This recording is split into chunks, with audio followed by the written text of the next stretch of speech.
What's up guys, this is Ultimate iDevice Vids, and today in this video we're going to be doing a battery drain test between the iPhone 13, the iPhone 12, and the iPhone 11. So as of recording this video, Apple's latest 3 generations of standard phone offerings. And a few things before we get started: True Tone, Night Shift, and Auto Brightness are disabled on all 3 of these devices. Also, the battery health for all 3 of these devices are quite high, as you can see. And they're all running the latest iOS version as of recording this video, which is 15.0. And the brightness on all 3 of these devices is set as close to the same as I could get. It's particularly difficult to match the brightness of an OLED display to an LCD display using the tools that I use, but rest assured, when looking at the OLED display of the iPhone 13 and iPhone 12 compared to the LCD display of the iPhone 11, you wouldn't be able to perceive any difference in brightness. And also, the volume is turned down on all 3 of them. And alright, so let's begin by turning off the power source that these 3 devices are connected to, and we'll get rid of the power cables.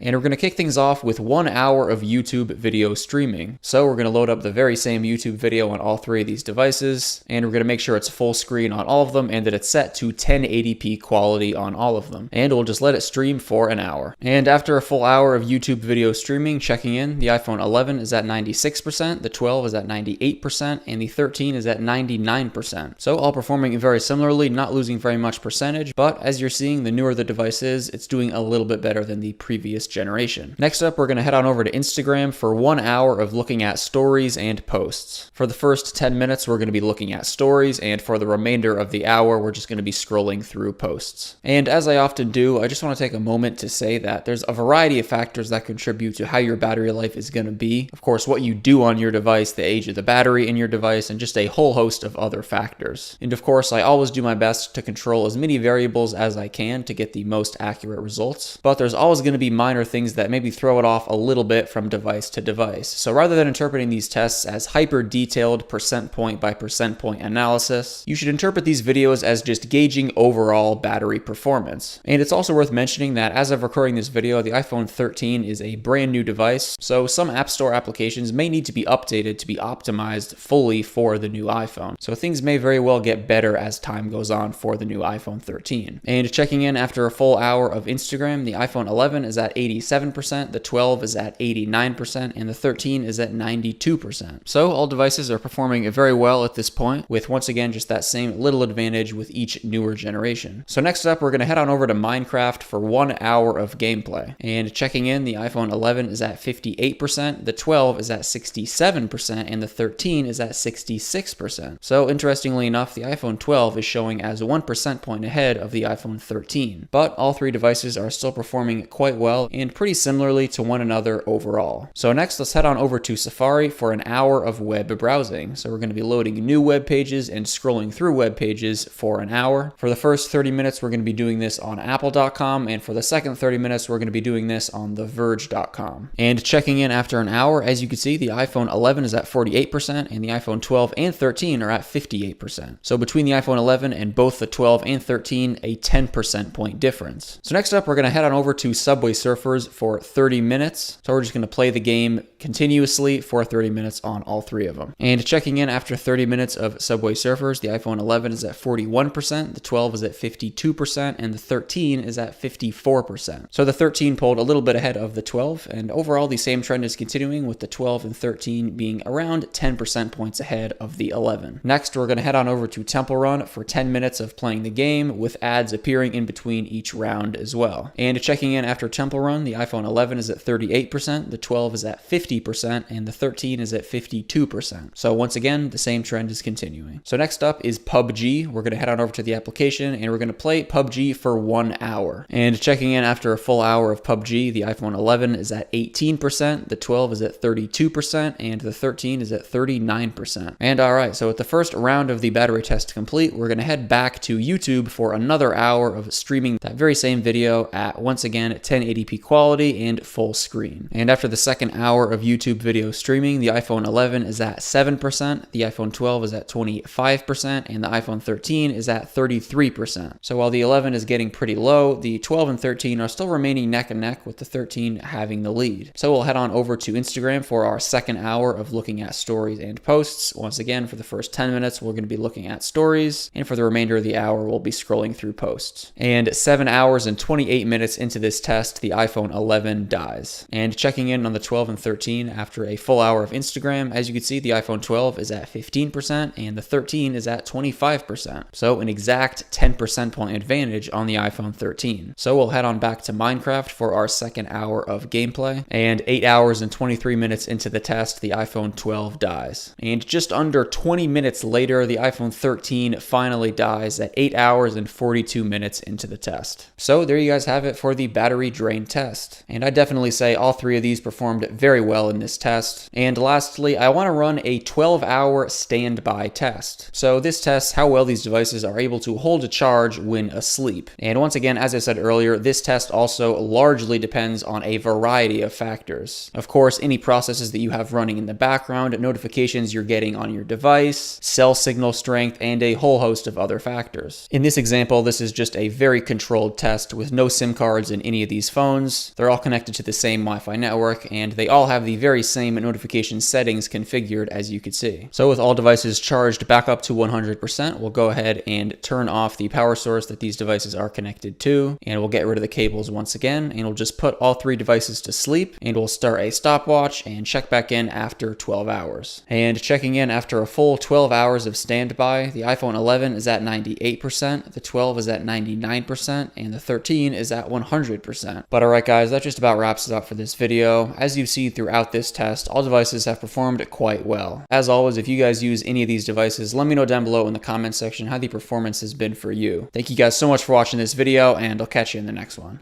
Peace out.